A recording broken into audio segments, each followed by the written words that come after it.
Good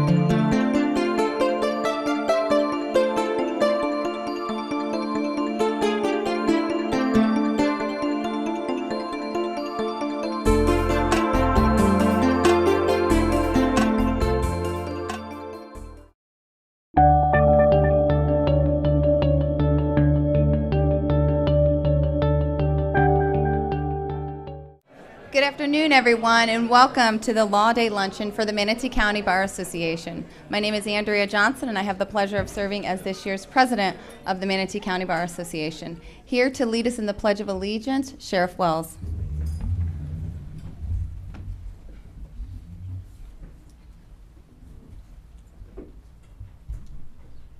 I pledge allegiance to the flag of the United States of America and to the republic for which it stands, one nation, under God, indivisible, with liberty and justice for all.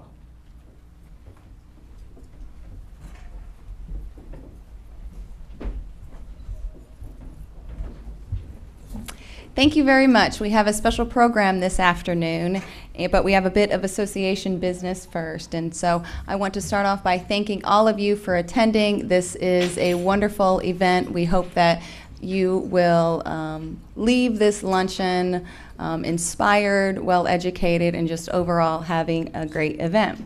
We have many special guests that I want to recognize this afternoon, and some of those are our judges of the 12th Judicial Circuit. We have Judge Moreland here, Chief Judge Williams, Magistrate Inman, Judge Smith, Magistrate Hudson, Judge Singer, Judge Nicholas, Judge Ferentz, Judge Karina Hill, retired, and did I miss anyone? I know there were quite a few. Judge Aaron, thank you so much for joining us. Appreciate it. Judge Malucci, welcome. And Judge Gallen, good to see you. Well, thank you all so much. And we have other dignitaries that I would like to recognize. Of course, we have our sheriff, Rick Wells. We have two folks here from Centerstone. We have Jane Rosenborough and Tony. How do you pronounce your last name? Thank you. We have City of Mayor, Bradenton's mayor here, as well as Palmetto's mayor. Thank you all for attending. We have from the Chamber of Commerce, Michael Gallen. We have Chief of Palmetto Police, Scott Tyler. Chief of Bradenton Police, Melanie Bevan. We have Betsy Bannock, Manatee County Commission. Joan Crowder, editor with the Bradenton Herald. And we also have from Centerstone, Melissa Larkin Skinner. Where? Thank you. And did I miss anyone else? Thank you all.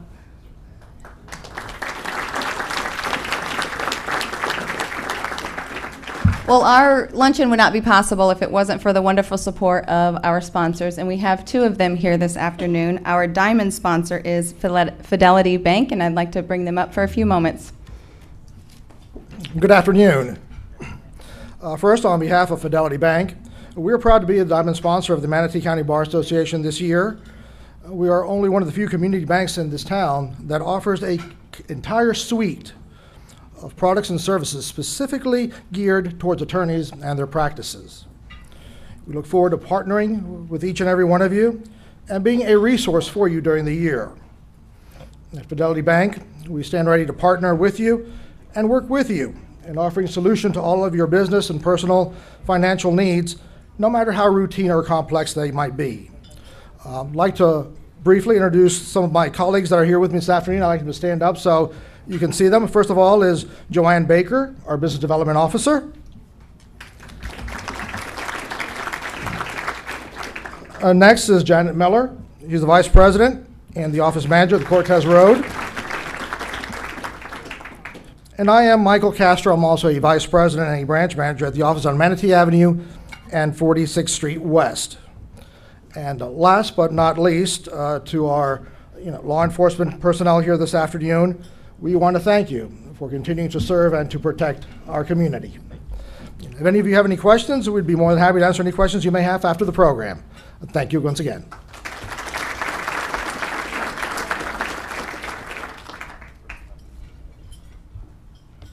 And I would also like you to hear from our bronze sponsor, LexisNexis. Good afternoon, everyone.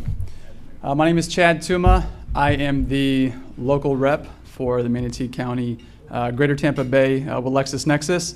I'd like to start off by saying thank you. I very much appreciate being able to be part of your event today, provide sponsorship throughout the year for the Manatee County Bar. This is one of the few chances I get to really just meet some of my clients, some of the firms nearby. So I'd love to speak with you, discuss any of the potential needs. LexisNexis, as everybody knows, we're a legal information technology company. We invented legal research online decades ago. What most people wouldn't know is that we've recently invested over $1.5 billion into our content and systems since 2014 to completely reinvent Lexis. From cases and statutes to numerous other platforms to help with really just a very basic focus of, great technology makes things simple. We've revamped our pricing, working with small and mid-sized firms to make things more accessible. Not necessarily needing the entire database, you're happy with your West, but our public record system. We recently expanded a product called Diligence, which is international in scope, but it serves as a single focal point for everything regarding a litigious history, Dun & Bradstreet reports, everything that you could hopefully find on a person or a business, or perhaps even our unique state court docket database called CourtLink. Perhaps run a search for Mr. Nichols if you were going to be before him to see all of his recent dockets and all the arguments on both sides of the council.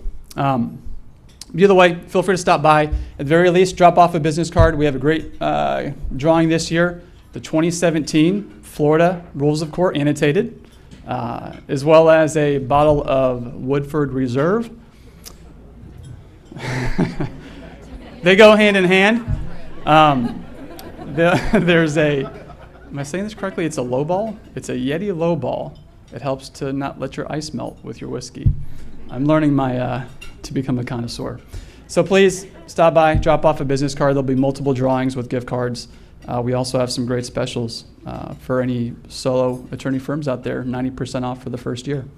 So I look forward to meeting you. Thank you very much.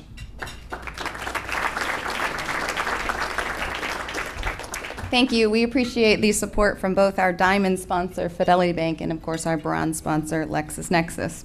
Food is being served, so feel free to eat throughout the program. We are going to continue with association business, and I am providing you with the nominating report. The nominating committee has met and selected a slate of officers for the 2017-2018 year for the Manatee County Bar Association. And so this month I will be introducing those to you, and we will be voting on them at June's general membership meeting. And so if I call your name, you've been selected to the slate. No, I'm just kidding. Everybody knows already.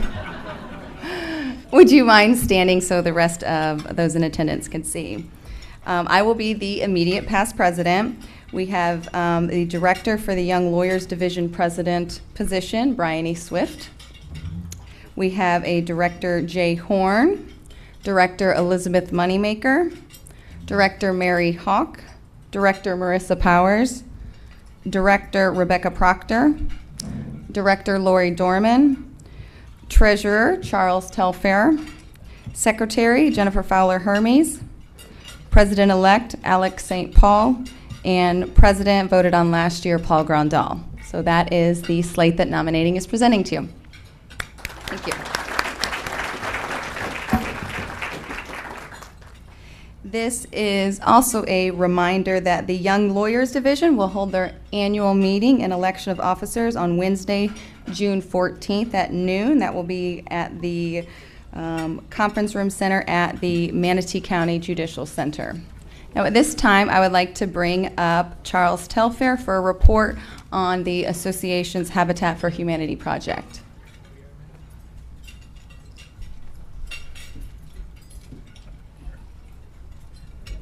Didn't know I was giving a report, so I'll make it short.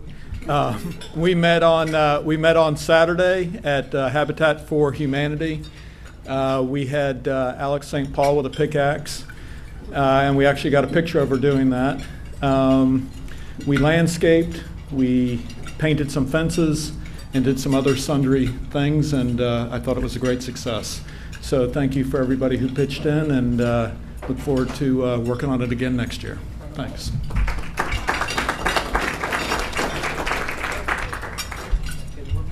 We would also like to bring you a report from the 7th grade Civics Education Initiative Project. Liz Moneymaker, would you come up?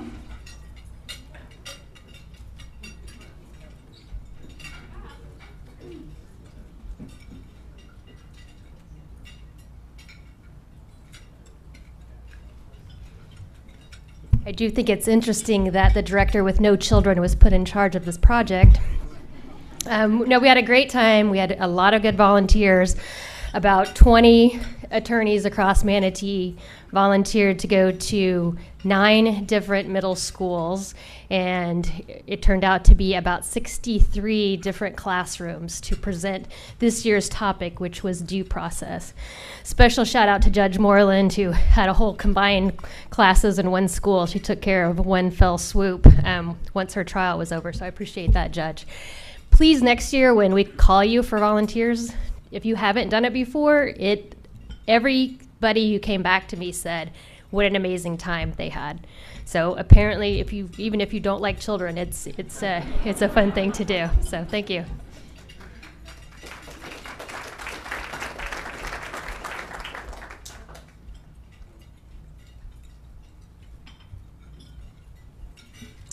At this time, we have a special presentation for one of our members who recently turned 90 years old. Jack Manson is the known oldest member of the Manatee County Bar Association. He's been a member since 1954. And I'm told that he has many, many stories on everyone. And part of those stories culminated when he finished his mural of all the members of the bar in 1970. And for those of you who cannot see, there's a birthday cake coming out with some candles on it. And Mr. Manson has also served as president of the Manatee County Bar Association from 1965 to 1966. And he has been such a strong supporter throughout the years, and so we wanted to take this time today and sing happy birthday to him. So if you would join me. Happy birthday to you. Happy birthday to you. Happy birthday, dear Jack. Happy birthday to you.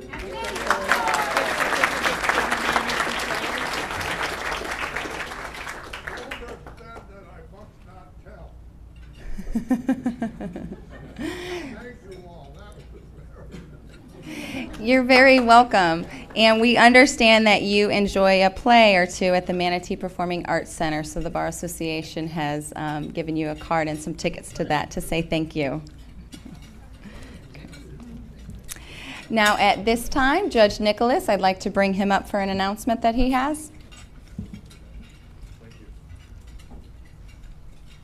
Good afternoon. This is the Save the Date announcement. As you know, my buddy, our friend, Janet Dunnigan, is retiring. Her last day is August 31st. Can I get a big aww? She's not here, so I'll pass that along. In any event, we are planning an epic party for her farewell. It's going to be on Thursday, September 7th at IMG. It's going to be a blast. Judge Adams is working on the film. Am I allowed to say La La Land-ish? That's all you get? But it's going to be a lot of fun. A couple of things. I know it will likely come as a shock, but Judge Dunnigan wants an open bar. She really wants an open bar. So if there is anybody who would be considering sponsoring that open bar, see Kim Bald at Harley Bald. She's in charge of helping make that a reality. Also, if anybody wants to participate in any way with the planning, with the telling a quick Judge Dunnigan story, with any suggestions, there's cards on the table, so leave your email on the index cards. It's going to be a great party. We're hoping that the Dancing Sues will make a reprise appearance. It's going to be epic. So the cards are on your table. Leave your email if you want to be involved in any way. Again, save the date, September 7th, IMG. Thank you.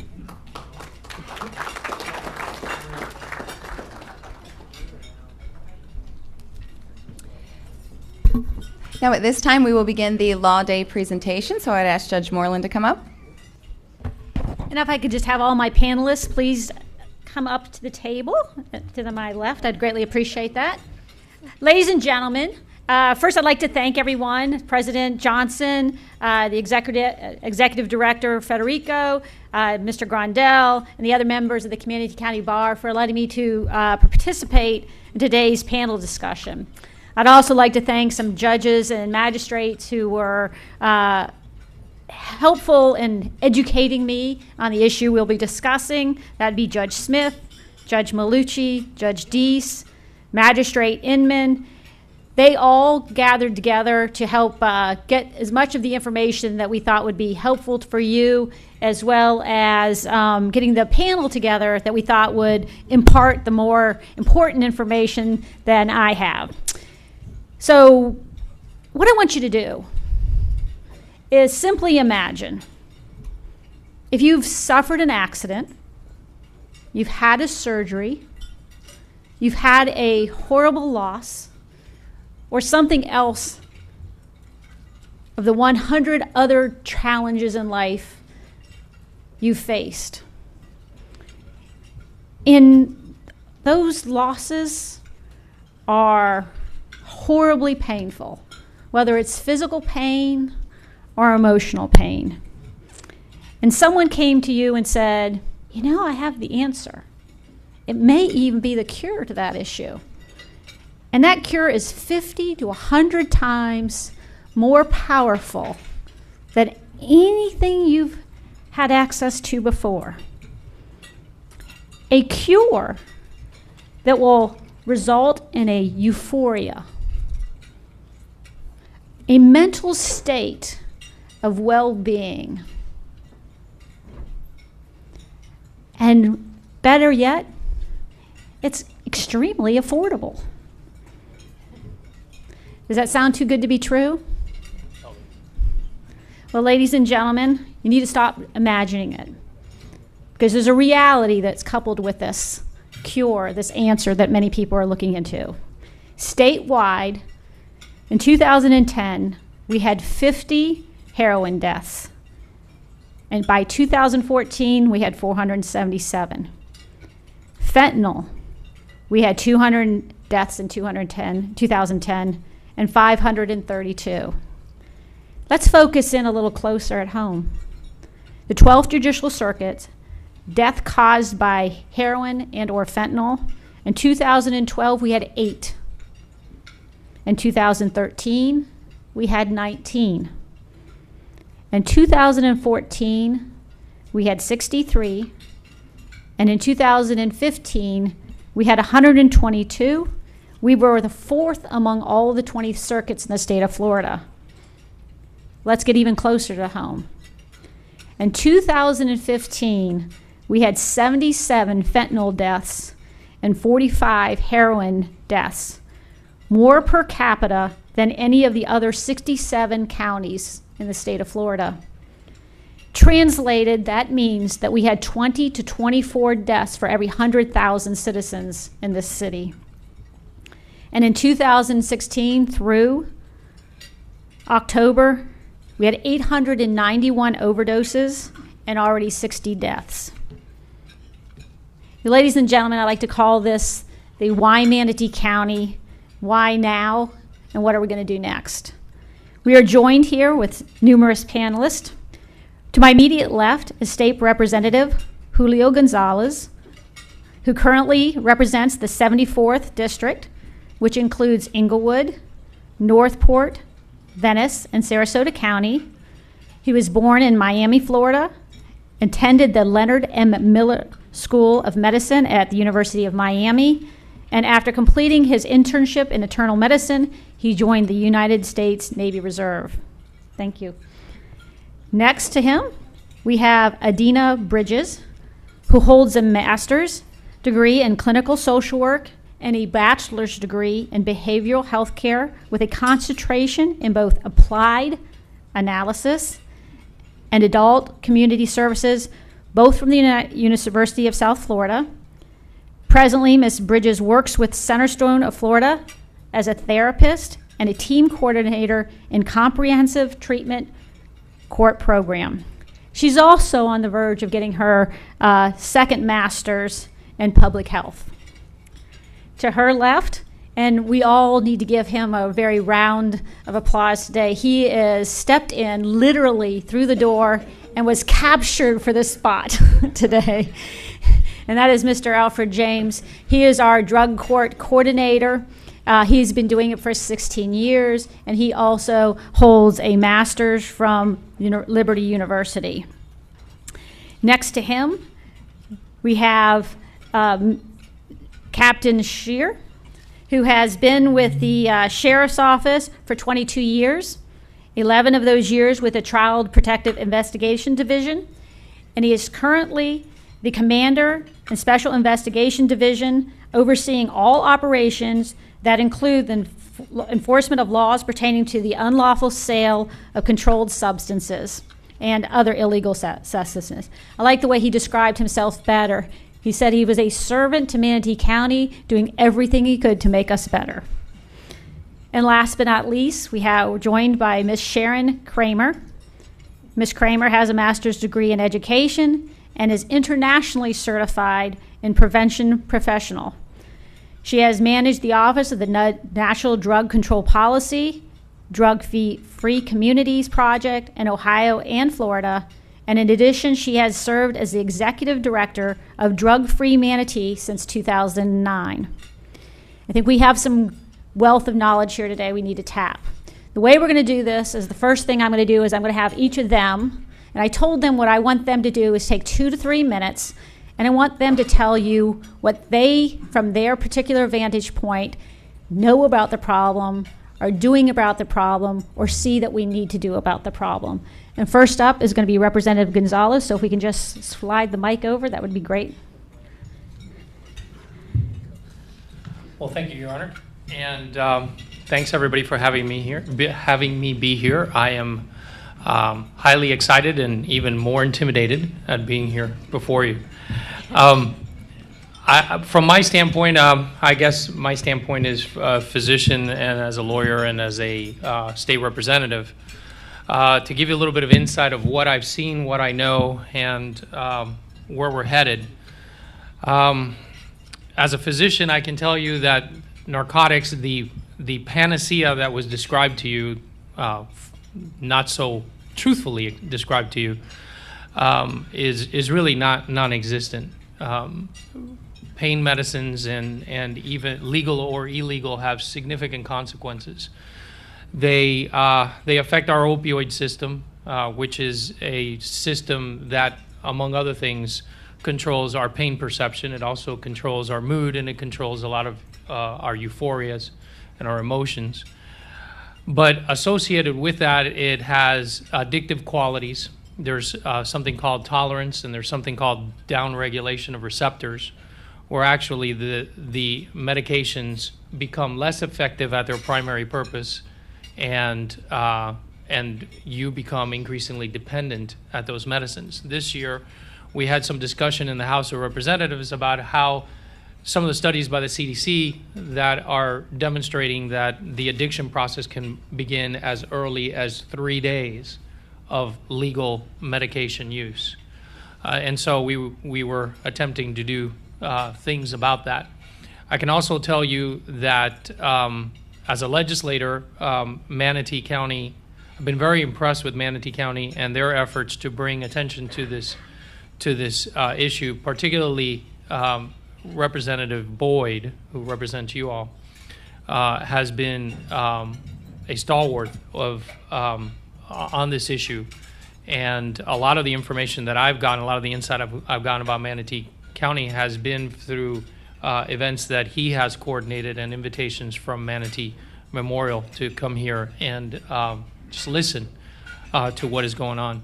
I can paint it as the reality in an extremely stark manner, but the good news is, as a result of those efforts, there have been at least 2 major pieces of legislation that have come out of the legislature this year. Both of them were approved by the House and the Senate, and both of them are sitting before the governor's desk. One was presented by Representative Boyd, which seeks for the first time to have make possession of fentanyl and its derivatives a crime, which we did not have that before, with the intent to distribute. We did not have it before, so we added that to our statutes.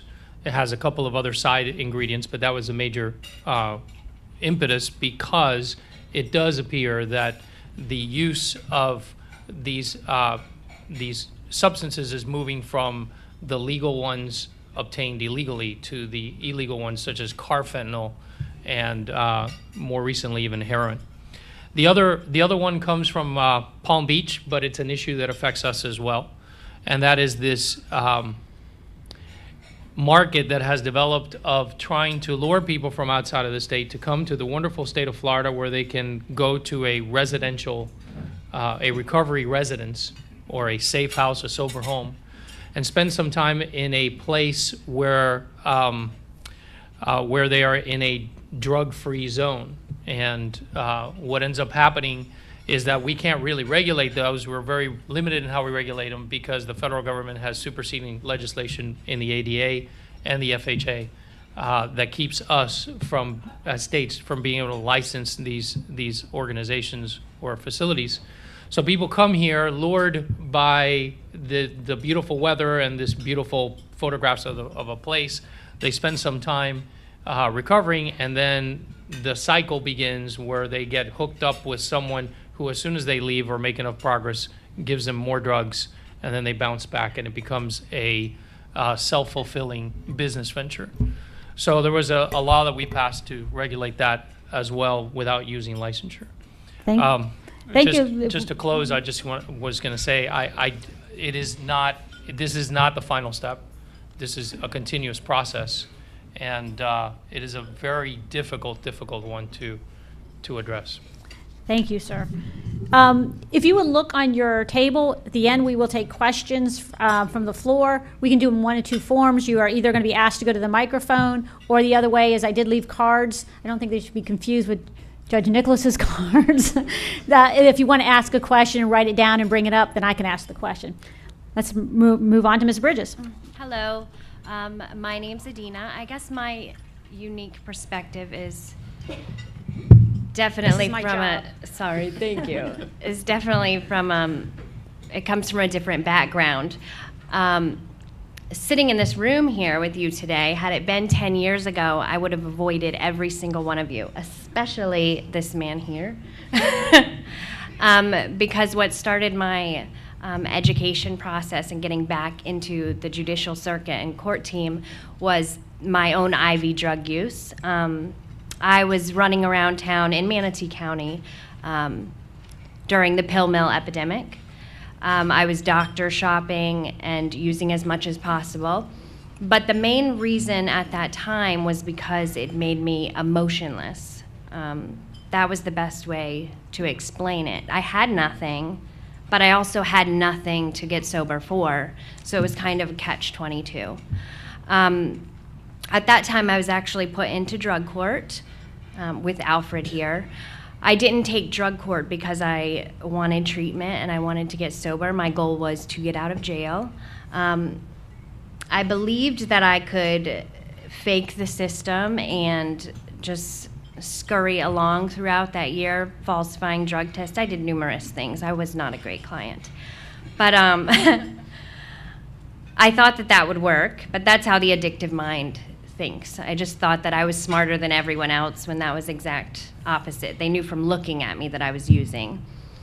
Following being in the program for almost 2 years, I did get pregnant, and that was my first small reason to seek sobriety. So where my perspective comes from is, though I did not, I'm not an addict anymore. What I did was transfer that addiction to something positive. So since I've been sober since 2011, I graduated drug court, then I got my AA bachelor's, master's. I'm on my second master's. So I didn't my main goal is that I just transferred the addiction to education and parenting. It's not that it goes away, it's that I used all that energy for something else. So when we talk about things such as why is it here and why is it so strong in Manatee County, I think of it the same way. They did stop the pill mills, so you can't doctor shop as easily, which was literally happening right as I was getting arrested. But they didn't stop the addiction, so it's been morphing into whatever was available.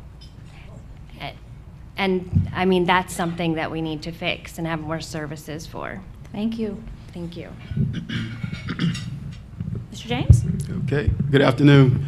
I just kind of want to give a little historical background. When I came into drug court, majority of the people that we served were primarily, cocaine, marijuana. People drank. We had a few people who were on pills every now and then, and we noticed even when we had those one or two on pills, they were much more difficult to treat than the people who were just using cocaine or, drinking or smoking weed. They were much harder to stop. Then came the epidemic with the pills, and I like to say, because to me the pills were really bad, and because not only were people using the opiates, they were combining with benzodiazepines quite often, which is also a deadly mix. And then we had the law that stopped the doctor shopping, but then the heroin began to fill that void. There's one thing about prescription meds, we regulate those, but we don't regulate street level heroin. So one of the things I love about the drug court is that we provide something for a lot of people who are on heroin or pills that they don't get anywhere else. We require them to come in regularly. There's a lot of supervision. There's a lot of testing. And I find that testing and the supervision, the accountability, that's what we call it, is one of the greatest things that can occur in the life of people who are using drugs. Because one of the things that occurs, if you continue to use, you're not going to just be allowed to just go back out into the streets and do what you've been doing. There are going to be consequences, jail stints, and eventually we're going to look for some type of residential treatment. And as I close, I want to talk about one of the cases that we had. One of the first cases I saw we had really good success with. It was a client who had been doing very poorly for about a year and a half. And then he volunteered to do 6 months in jail because he was waiting for a bed and it was going to take that long.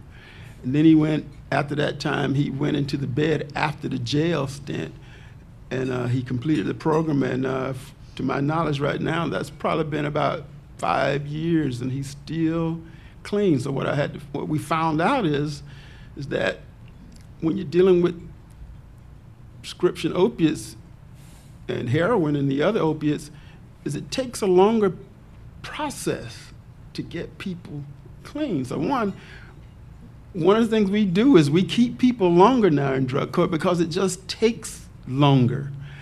But some of the things that need to happen as well is there need to be, we create a lot of laws, but we need to also create some things where we can have more collaboration through a lot of agencies. We use halfway houses. There's some halfway houses that we use are very, very good because they put them in a place, once again, they're regulated, they're supervised, because if somebody's on opiates, pills and things of that nature, they need to have a lot of close supervision. And I think drug testing is one of our key components because that lets us know. People will tell you every day they're not using, but when we get those tests back, we know what's going on. And so we need to have a little more, we need to have laws for certain things, but we need to also have some collaboration and maybe have our governments and our agencies and our service providers kind of come together to try to do some things that are a little more outside of the box. Because when you're dealing with people with opiates and prescription opiates, it's another animal and it's not the norm. Thank you. And remember, he just did that on the cuff for us. That's hard to follow. Obviously passionate. Yes. Well, just to hammer point some of the statistics that Judge Moreland went over. And again, we went from the pills being the primary source of narcotics in the marketplace, quickly to heroin. That quickly changed over to fentanyl, and that went into carfentanil. As you pointed out in the medical examiner's report, 2 years ago, major cause of death, heroin and fentanyl. Today, the majority of them, carfentanil. If you don't know what carfentanil is, it's a tranquilizer that's used for large animals. It's 10,000 times more potent than 1 dose of morphine. It's one of the most strongest drugs that is out there in the market. We're talking about 3 to 6 granules, if you can imagine some salt, and ingesting that in your body, it's lethal. Just had an incident not too long ago where a police officer was just searching a car, got in a skin, and they had to revive him twice, I think, to bring him back. So we're talking about a very, very dangerous drug, a terrible poison in our community that's out there. And just to go over a few numbers real quick from the Manatee County Sheriff's Office standpoint, this does not include Palmetto or Bradenton. We've responded since 2015 to 2,538 overdoses. 260 of those have been deaths. And to sharpen that down to make it more of a personal, family-type statistic for you, during that same time period, 1,346 children have been sheltered during that time period, and of those, about 500 have been removed because of substance misuse, and that's in large part to the opioid epidemic. So it's tearing families apart. It's destroying families. I know the sheriff gets plenty of phone calls, as well as I do, sometimes begging us to put their child in jail because they know that at least their son or daughter will be safe tonight. Then we get phone calls from other people saying, quit throwing people in jail, you shouldn't be doing that. We get it from both angles. So it's sometimes a tough spot to be in, but we understand the environment that's out there right now. In the division I get to command, I feel very privileged to be able to command that division. Our primary goal is to identify those folks that are trafficking in narcotics. Those folks that are distributing this in the community, they're selling it for one reason and one reason only, to make money. They don't care about my family. They don't care about the addict. They don't care about anything other than making money. Our primary goal is to focus on those folks that are trafficking. Let me be clear. It is not on somebody who's suffering from the disease of addiction. And I would challenge anybody here that if they think that we're throwing people that are addicts in jail on purpose to come speak to me, because I'd like to know which case that is. We use a lot of technologies to our advantage to distinguish between an addict and somebody that's selling. So we're very proud of that, that's exactly what we're focusing on, and we have a very good understanding of the disease of addiction. We've seen some successes over the last couple years, but we want to make it clear, no way can we arrest our way out of this problem. Absolutely not. People sitting at the table here, it's going to be a community effort that includes all you out there, not just the folks that are on the panel here, if we're truly going to make a difference in our community. You know, and I can give you a couple examples here recently. You may have been out at a gas station and someone may have found somebody in the bathroom there, or at a restaurant where somebody's overdosing, and they don't go back to their apartment and keep this drug, administer this drug back in their apartment. They take this drug is not something you can white knuckle and 7 days later, I'm free from it. This is something that gets a hold of you and you are not free. The addiction is extremely high, something we've never seen before. So we understand the disease of addiction, and we understand clearly that the only ways that we're going to be able to make a significant impact in our community is through prevention in our schools with Know the Law with our SROs to some degree, education, treatment. I'm an advocate for treatment, giving the doctors every tools possible, whether that be methadone, Vivitrol, Suboxone, whatever the tool may be to help somebody in their life, because it's a tough road. And lastly, but not least, enforcement as well. So with that, we think we can make a positive impact. And I think that's a perfect segue over to Mrs. Kramer. Yeah, thank you.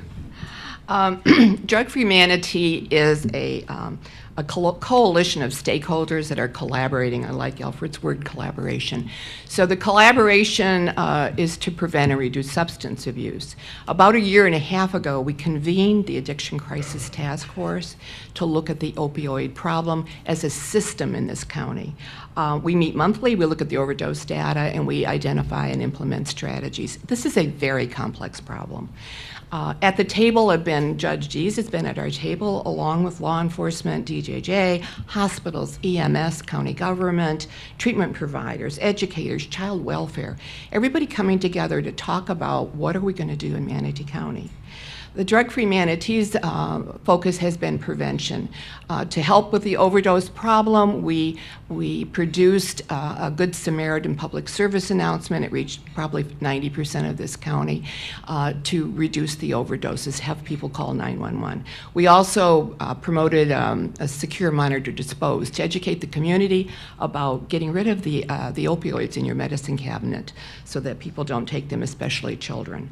Last month, LECOM invited the Addiction Crisis Task Force to speak.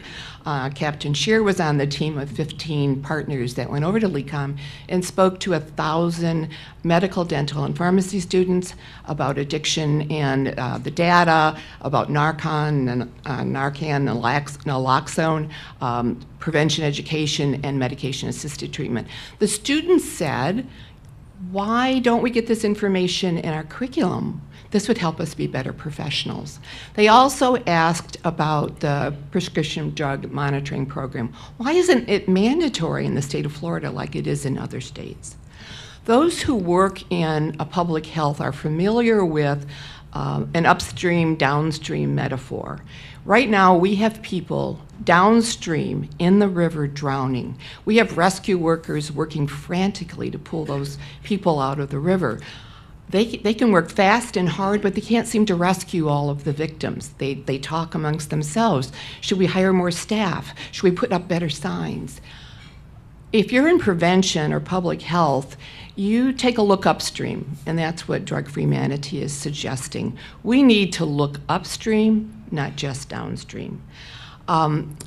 This state will receive like $27 million in the near future.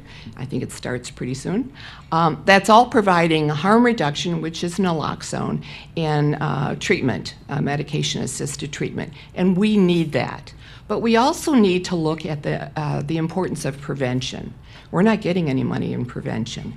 I bet everybody in this room who has children assume that your children are receiving prevention education in school. That may not be the case. This state has made academic testing a priority, and over the last 10 years, prevention and health has been eliminated from many schools. It's probably not just this state, it's probably the rest of the country, but that's become the priority. Fortunately, in our system, the schools agreed with us about 2 years ago when we approached them about Know the Law, which Captain Scheer just mentioned, and they allowed us to implement that in 7th and 9th grade. If you've got a student in 7th and 9th grade, they should have had Know the Law. It's supposed to be all 7th and 9th grade, which is universal. Most prevention in this state, until my awareness recently, has been what I would call selected prevention. It's only in high-risk zip codes. 34205 is getting something, but you may not be getting it. So we have been, as a coalition, trying to make everybody aware and to be an advocate for universal prevention education. All of our children need to be educated, not just those in high-risk zip codes. The other thing our school, I believe, is doing this year, and if you've got an elementary student, you might want to check on it, is they're implementing something called life skills training, which is evidence-based in 6th grade, all 6th grades. So if you have a 6th grader, why don't you chat with them? If you have an elementary school, find out if they're offering it, because I understand it's across the district, but I think our schools are somewhat autonomous. I don't know if everybody's doing it. In closing, I guess I would comment that harm reduction is important, treatment is important, it's essential, we need it. But I would encourage us all to look upstream. We need to think about public awareness, we need to think about public policy, and we certainly need to make sure that we protect our children with prevention education. If you've got a child in school, you better pay attention to what's going on in our school district. Okay. If you have any questions, please feel free to approach the microphone. We'll certainly take those questions. One of the things that came out that I think that Alfred touched on the representative touched on is we had this idea that we had these pills. And, I don't know if I get to go to Manatee High School and I teach in law studies, and I know the kids just don't take home the idea that taking pills, even if they're leftover pills, which I think went with Dr. Kramer, Ms. Kramer said about you got to learn how to dispose of your pills, because it almost seems like a slippery slope just from that point. If they're at a party, they take a pill because they're at this party and they think, oh, it's a prescription drug. It's all fair and good. And then, am I correct that sometimes that leads to the slippery slope? I see a lot of heads nods. Any comments? Well, I alluded to that briefly a little earlier. And one of the discussions that we had is how quickly this can start. One of the discussions that we had in the House was how quickly this can start. The CDC put out a report last year with information I think all of us kind of knew, but it brought all of us being the physicians, but it brought it to the forefront. There was a number of peaks associated with drug use, narcotic drug use, a year after the index point being either trauma or surgery. So you have your patient, you give them their pain medicine, and how many of those are still using narcotic drugs a year later? The first peak in increase in the incidence of using drugs a year later occurred a mere 3 days after you started your patient on pain medications. The second one was in 8 days. And the other peak that was independently associated was with a second and a third prescription. So if you gave your patient a prescription a second time and then a third time, those were associated with peaks in the curve of utilization a year later. So this downregulation and these pharmacological effects that take place in the body occur very early, and I don't think the physicians have a hard time realizing that, and we're in the process, I guess, of reminding ourselves of it. I would imagine that the average person on the street, and particularly the kids who have access to these medicines that they may be at home, are completely oblivious to how quickly the addiction process can begin. So yes, a disposal program is immensely important, as is a judicious prescription style when you try to treat pain of your patients. Well, I don't think there's I'll go to Ms. Kramer after this. I don't think there's a judge among us that have taken a plea over the last 5-10 years in drug court, and sometimes you'll listen to the fact basis and you'll hear the prescription that this 18, 19, 20-year-old had, where they're taking 30 pills, opiates, a day, and suddenly now, of course, they're out trying to find it to fulfill the prescription. And you're sitting there thinking, what possibly could have gone wrong with this person that they needed a prescription for 30 pills at one time for a week? Ms. Kramer? Yeah, I would like you to remember the number 80%. There are two 80% points that are important. One is, from what I've been reading, 80% of all the people who are overdosing today started with prescription pills. And the other 80% that I find startling is that 80% of the opioids used in the world are used in this country. That is frightening. Well, we need to ask ourselves about the pharmaceutical industry. One of the questions is where are the opioids coming from, and if it's in the U.S., if it's in the U.S., if not, how is it getting in the U.S.? I'd like to go back to go to the other question. For sure, and then we'll go to that one. Education is another thing that we talked about, but one of the things we need to do is we need to educate people about the drugs themselves. It doesn't take long to become addicted to opiates, because we're talking about a prescription. 3 days, you have a mild, very mild addiction, but you're at that point. And what most people do, they begin to have a little diarrhea, a little stomach cramping, and then they don't want that to go away. But if they just, if it's at that level, if you just hold fast, you can get over that in a day or two and you'll be good. But most people aren't going to go there. And then so you got the script, and you got 30 pills, and you're taking it 3 or 4 times a day. After a week, you're pretty much on your road to a real full-fledged addiction, because it really doesn't take that long. I just want to say, I just recently had surgery last week, and the doctor gave me some lower tab, and I haven't taken one. I just taken some Tylenol extra strength according to the directions, and after a few days, I stopped taking those. So part of what we got to do is also educate people about medicine, pain, because there's other ways to relieve pain than taking medicine. So that's part of our education thing that we got to also do too. And so that's just something I wanted to add. Captain, you want to answer the question, and then we'll go to Ms. Bridges. You have something to follow up on. Sure. When it comes to fentanyl and carfentanil, no doubt about it, it's coming in through our southern border of Mexico through clandestine labs.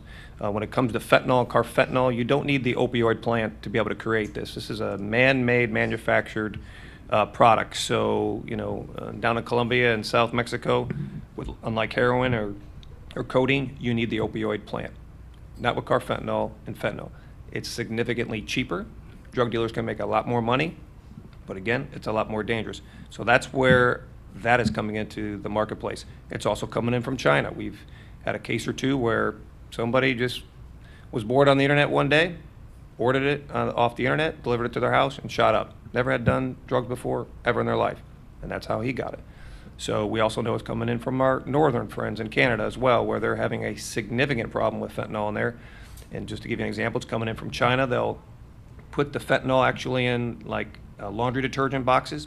No one has any idea unless you open that up and actually test it. You can't have probable cause with a dog because fentanyl is a legal substance.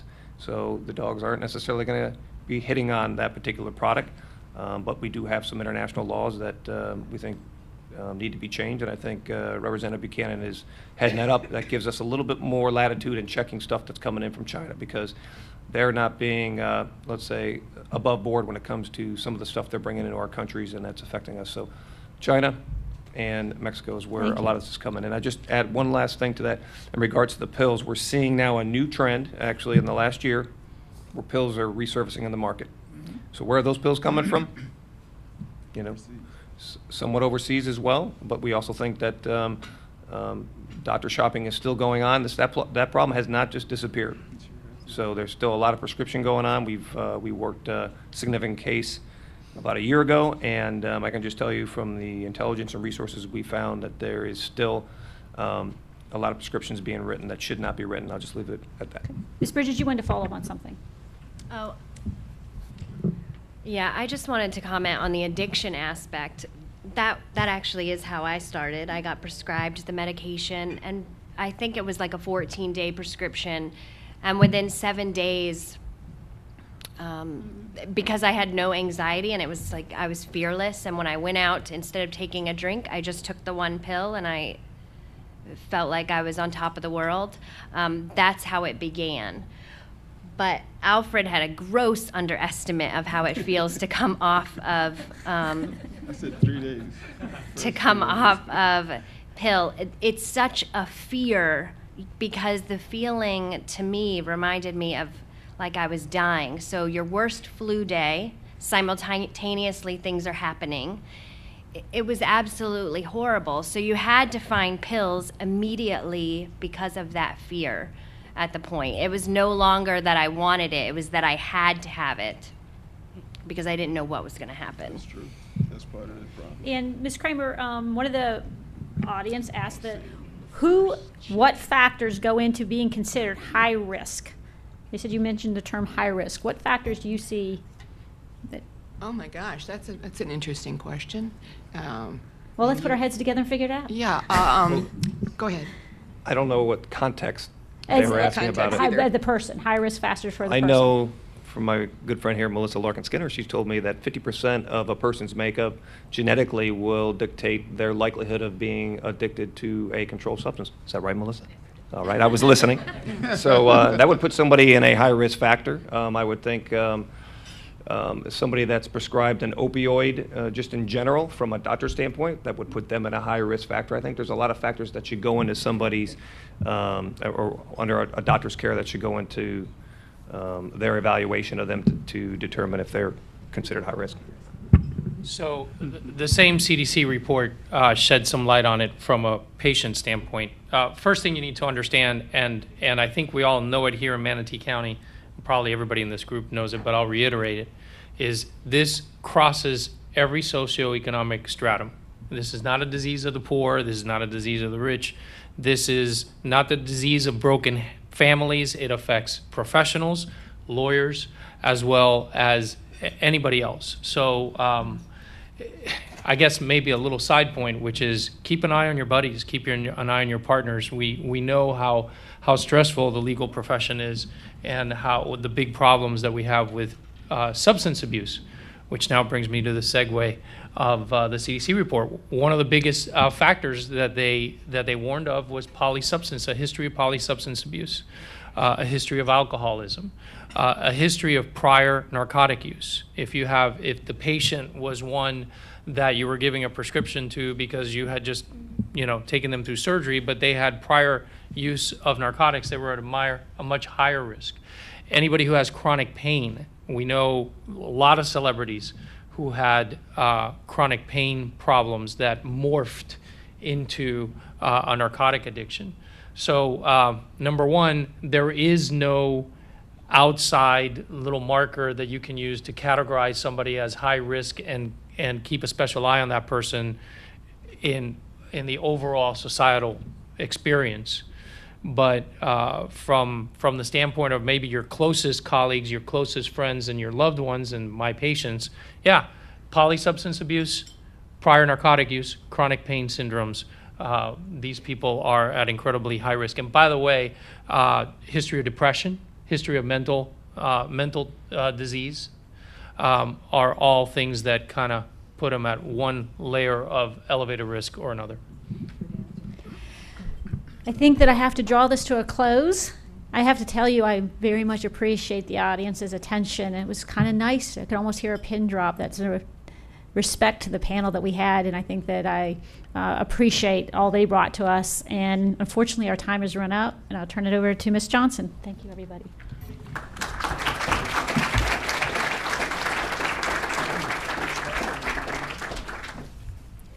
I want to say thank you again to our panel for their insight and information that they shared here this afternoon from all of the aspects, from prevention, treatment, and enforcement. So thank you again. Also, thank you to our moderator, Judge Moreland, and for the Law Day Planning Committee that included Judge Smith, Judge Malucci, Paul Grandal, Magistrate Inman, Judge Dees, and the Executive Director, Grace Ann Frederico. We are also very thankful for Manatee Educational Television, who has recorded this for a later viewing event. Their viewing channels and schedules can be found on their website at matvweb.com. And also, again, thank you to our diamond sponsor and our bronze sponsor. Our next meeting will be Wednesday, June 28th, 2017. It will be our annual meeting and election of the officers. And hopefully the panel will be able to stick around for a few minutes, so if you have a personal question you want to come ask them, feel free to do so. But thank you for attending our Law Day event.